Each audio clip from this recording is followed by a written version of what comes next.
Hi, I'm Sue Miller with the Wisconsin Automobile and Truck Dealers Association. In this video, I'll be addressing a common consumer question.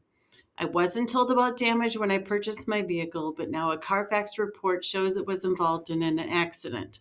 Am I entitled to compensation for diminished value? There are really two parts to this question. First, what are dealerships required to disclose? And second, when is diminished value relevant and to what extent? This video focuses on the first part, dealership inspection and disclosure requirements. In Wisconsin, dealers are required to conduct both a records inspection and a physical inspection of a vehicle, and to disclose the vehicle's condition on the Wisconsin Buyer's Guide. The Buyer's Guide is a label that must be displayed on the vehicle while it is offered for sale and is provided to the purchaser at delivery. Dealers retain a signed copy of the Buyer's Guide in their records, which the customer signs at delivery. The Wisconsin Department of Transportation explains these inspection and disclosure requirements on the back of the Buyer's Guide. So here's that content. The guide.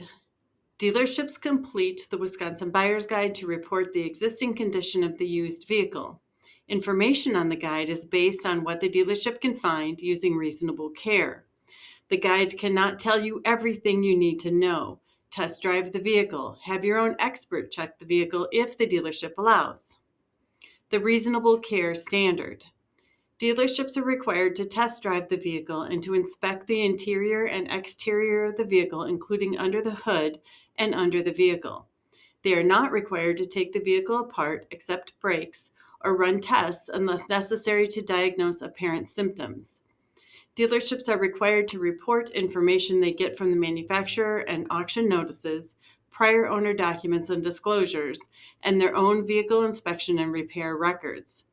Dealerships are not required to contact prior owners or get records of previous titles unless necessary to clear up inconsistent or questionable information that is apparent. Vehicle history and title brands. A vehicle's past may affect its performance, warranty, and value. Using reasonable care, dealerships report vehicle history, use, and permanent brands that are on the title or will be on the next title as required by Wisconsin Statute 342.10.